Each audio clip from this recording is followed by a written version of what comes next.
नमस्कार. Slice of लाईफमध्ये तुमच्या सगळ्यांचं खूप खूप स्वागत.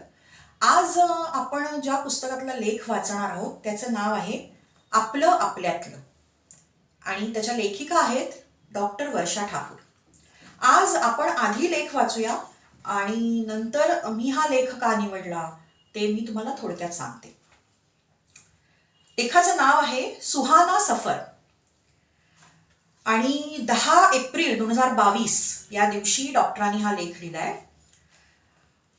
आमच्या गावी गुढीपाडव्याला आमच्या देवीचा उत्सव असतो. दरवर्षी त्यानिमित्ताने आमच्यापैकी कोणीतरी गावाला जातोच.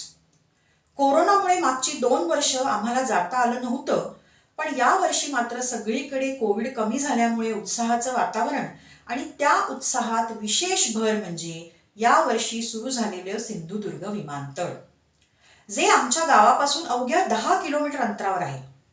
आम्ही यापूर्वी अनेकदा विमान प्रवास केला असला तरी गावात नवीनच सुरू झालेल्या विमानाने जाण्याची मजा वेगळीच. विमानाने जायचं असेल तर मी शक्यतो दुपारच्या विमानाचं तिकीट काढणं पसंत करते, कारण डोंबिवलीहून मुंबई विमानतळ गाठायचं म्हणजे मोठं दिव्यच.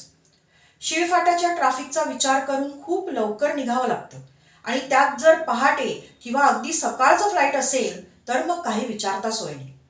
ओला उबेर वेळेत मिळेल का, मिळाली तर नक्की येईल ना, अशा अनेक गोष्टींचा विचार असतो. त्यामुळे दुपारचं विमान एकदम बेस्ट. पण सिंधुदुर्गात दिवसाकाठी एकच जाणारं विमान, त्यामुळे त्यांची जी वेळ असेल ती स्वीकारण्यावाचून गत्यंतर नव्हतं. मग मेक माय ट्रिपवर मी पाहिलं तर मस्त सकाळी 10:40चं विमान. मी अगदी खुश झाले, म्हणजे आता लवकर उठून मुंबई विमानतळ गाठायची गडबड नाही. असा विचार करून मी महिनाभर आधीच तिकीटं काढली. प्रवास तसा खूप कमी वेळाचा असणारा, त्यामुळे तुम्हाला प्रवासाचा कमी त्रास होणार असं म्हणून मी आईंचं तिकीट पण काढलं. दर पाडव्याला कोकणात न चुकता जाणारी त्यांची पिढी आता जमत नसलं तरी विमानामुळे त्यांचीही कोकणात जायची इच्छा पूर्ण होणार होती, त्यामुळे आम्हालाही छान वाटत होतं. पण नेमकं निघण्यापूर्वी आठवडाभर आधी एअर इंडियाचा flight time change to 7:40 AM असा मेसेज आला. अरे बापरे, आता 7:40 सकाळी म्हणजे 5:40चं चेक इन, म्हणजे कमीत कमी 4:30 किंवा 4:40 पर्यंत तरी डोंबिवलीतून निघायला हवं. त्यापेक्षा तेजसने गेलो असतो तर बरं झालं असतं असं एकदा वाटून गेलं. पण मग म्हटलं की पार्ल्यातल्या स्वाती मामींकडे आदल्या दिवशी जाऊन राहूयात. नाहीतरी बरेच दिवस तुम्ही राहायला या असं त्या म्हणतच होत्या. त्यानिमित्ताने दोन्ही गोष्टी साध्य होतील. मामीला तसं कळवलं तर ती खूप खुश झाली. पूर्वा आणि आईना आदल्या दिवशी दुपारीच ड्रायव्हर पार्ल्याला सोडून आला. मी आणि महेश दवाखाना आटपून ट्रेनने मामींकडे रात्री 11:30ला पोहोचलो.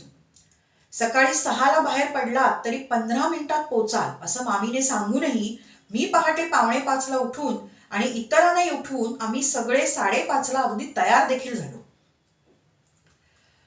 तेवढ्यात मोबाईलचा मेसेज चेक केला तर एअर इंडियाचा पुन्हा मेसेज होता की flight time has been change to 9:40 AM.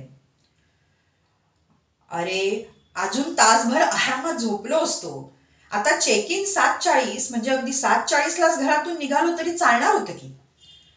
मामींची तरी पहाटे पहाटे गप्पा कधी मारणार होतो म्हणा, असं म्हणून गप्पा मारत पुन्हा एकदा तिच्या हातची मस्त कॉफी घेऊन आम्ही 7 वाजता बाहेर पडलो. सिक्युरिटी चेक इन इत्यादी सोपस्कार आटपेपर्यंत तरी तासभर जातोच. 8:45 पर्यंत मी आणि आई दोघी जणी बोर्डिंग गेट जवळ येऊन बसलो आणि महेश आणि पूर्वा नेहमीप्रमाणे विमानतळावरची खाद्य जत्रा करायला गेले. 9:30 वाजले तरी बोर्डिंगचा पत्ता नव्हता, म्हणून चौकशी केली तर विमानाची वेळ परत बदलली. का तर म्हणे ड्यू टू वेदर. आता नवीन वेळ 11 वाजताची. आम्ही चक्क कोकणात फोन लावून वेदरचा कानोसा घेतला तर तिथे कोणाला हवामान बिघडल्याचा पत्ता नव्हता. पुन्हा वाटलं यापेक्षा तेजसने गेलो असतो तर बरं झालं असतं. असो, शेवटी एकदा बोर्डिंग कॉल आला आणि आम्ही सगळे एका बसमध्ये बसलो. बस निघाली. समोर दिसणारं एअर इंडियाचं प्रत्येक विमान आपलं असेल का असं वाटून आम्ही बघत होतो. बस खूप लांब, जवळजवळ 10 मिनिटाची विमानतळ सफर घडवत लांब उभ्या असलेल्या एका छोट्याशा विमानाजवळ आली. विमान बघून जरा मनात भीतीच वाटली. विमानाने जाण्याचा आपला निर्णय योग्य की अयोग्य असा विचार मनाला स्पर्शून गेला. एअरबस हे नाव सार्थ ठरणाऱ्या विमानात अवघ्या 6 पायऱ्यांच्या शिडीने जाऊन आम्ही स्थानापन्न झालो. 11:30ला टेक ऑफ घेतलेलं विमान अगदी 1 तासात म्हणजे 12:30ला सिंधुदुर्ग एअरपोर्टला उतरलं. आपल्या गावातल्या विमानतळावर पाय ठेवताच चिप्पीच्या सड्यावरची हवा एवढ्या उन्हातही डोक्यावरून आजीने हात फिरवल्यासारखा भास झाला आणि एका क्षणात सकाळपासून खूप तिष्ठत ठेवून घडलेल्या प्रवासाचा शीण त्रागा निघून गेला. एरवी मुंबईहून कोकणात पोहोचेपर्यंत प्रवासाने जीव अर्धा होतो, पण आज मात्र विमानतळांची ही वेळ बदलूनही प्रवास मात्र जाणवला नाही हे नक्की. अगदी पूर्वी कोकणात बसने 13-14 तासांचा प्रवास, नंतर लक्झरी बसने 10 तासाचा प्रवास, मग काही वर्षांनी कोकण रेल्वेने छान झोपून गाडी न थांबवता टॉयलेटला जायची सोय असलेला सुखकर प्रवास, काल परवा स्वतःच्या गाडीने वाटेल तेव्हा हवं तिथे हवं तेव्हा थांबून केलेला प्रवास आणि हल्लीच्या काही वर्षात जनशताब्दी, तेजस यासारख्या दुपारी जेवायला घरी पोहोचवणाऱ्या गाड्या आणि आता तर अगदी विमानाने अवघ्या काही तासात प्रवासाची दगदग न होता अलगद कोकणात पोहोचवण्याचा आनंद. अशी प्रवासाची भली मोठी स्थित्यंतरे बघण्याचे भाग्य लाभले. यंदा पाडव्यातला उंच गुढी उभारताना वाटलं, खरंच किती भाग्यवान आमची पिढी. आता हा लेख का निवडला त्याचं मी तुम्हाला कारण सांगते की आम्ही जी कोकणातली लोक आहोत ती साधारण वर्षातनं एकदा तरी निदान गणपती असेल किंवा जत्रा असेल किंवा आत्ता ह्या डॉक्टरांनी लिहिलं तसं घरचे काही उत्सव असतील, होळीच्या निमित्ताने असेल, आम्ही कोकणात जातो, मुंबईतली लोक आणि स्पेशली सिंधुदुर्ग या भागातली लोक. तर आमच्या दृष्टीने ना हे चिप्पी हे विमानतळ होणं हे खूप आमच्या मनाच्या जवळची गोष्ट आहे आणि आमच्या गावांपासून म्हणजे इतकं पटकन 1 तासात आम्ही पोचतो आणि नंतर मग घरी जायला जो काय वेळ लागतो तो थोडा, त्या आसपासची जी गावं आहेत त्यांना तर ते खूप जवळ आहे. आणि त्यावेळेला म्हणजे साधारण 2021 मध्ये मला वाटतं विमानतळ सुरू झालं आणि डॉक्टरांनी हा लेख एप्रिल 22 मध्ये लिहिलेला आहे. म्हणजे त्यावेळेला खूप आम्ही सगळेजण खुश होतो. पण नंतर कालांतराने बऱ्याच गोष्टी अशा घडल्या की फार प्रवासी नसतात किंवा तिकडे आजूबाजूला काही विमानतळासारखी सोय नाहीये.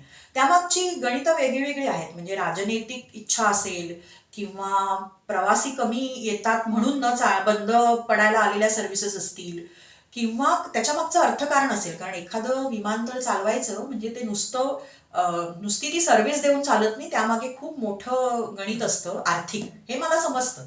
पण तरी पण एक सामान्य माणूस म्हणून मला नेहमी असं वाटतं की आमच्या कोकणात सुरू झालेलं ते जे विमान आहे किंवा ते जे विमानतळ आहे ते या कुठल्या कारणाने बंद पडू नये अशी एक इच्छा. आणि त्याच्यामागे मी म्हटलं तसं त्या कारणांकडे आपण नको जाऊया, कारण प्रत्येकाचं वेगळं वेगळं कारण असेल, त्याच्यात अनेक गोष्टी असतील. पण कुठेतरी असं मनाला वाटतं की ही जी सर्व्हिस आहे ती चालू राहावी. जी मध्यंतरीच्या काही काळामध्ये मी असं ऐकलं होतं की मुंबई ते चिपी तर बंदच झाली होती, पुन्हा हैदराबाद आणि बँगलोर अशा ठिकाणी काही ती सोय होती. आता असं पुन्हा ऐकलंय की ती सुरूही झाली आहे. म्हणून मुद्दाम हा लेख वाचला की आमच्याकडच्या लोकांना त्या विमानतळाकडनं खूप अपेक्षा आहेत आणि ते तिथे चालू राहावं असं कायम आम्हाला वाटतं. कदाचित गोव्याला इतकं सुंदर विमानतळ झाल्यामुळे आणि इथे सोयी नसल्यामुळे लोक तो चॉईस जास्त प्रेफर करत असतील, कारण कोणी आपली सोय बघतं. पण तरी सुद्धा मला व्यक्तिशः असं वाटतं की जर या सर्व्हिसेस चालू ठेवायच्या असतील तर मला मान्य आहे की त्या ह्याच्यात थोडासा त्रास होतो आपल्याला, पण थोडंसं ते चालू राहावं, आपण तिथे जावं, आपण त्या विमानाने प्रवास करावा जेणेकरून हे चालू राहील. आणि जे काही सरकार दरबारी त्याच्यासाठी घेण्याची काळजी आहे ती सुद्धा सरकारने घ्यावी. ह्या एकाच थॉटने म्हणजे आम्ही घरात सुद्धा या चर्चा करतो आणि नेमकं हे पुस्तक वाचताना नवीन सुरू झालेल्या विमानतळाचा काय अनुभव होता आणि इतका सगळा त्रास सहन करून पण जेव्हा पहिल्यांदा आपण आपल्या गावाच्या जवळच्या विमानतळावर उतरतो तेव्हा काय वाटतं हे सगळं या लेखामध्ये वाचायला मिळालं आणि म्हणून मला वाटलं की हा लेख आपण वाचावा. धन्यवाद.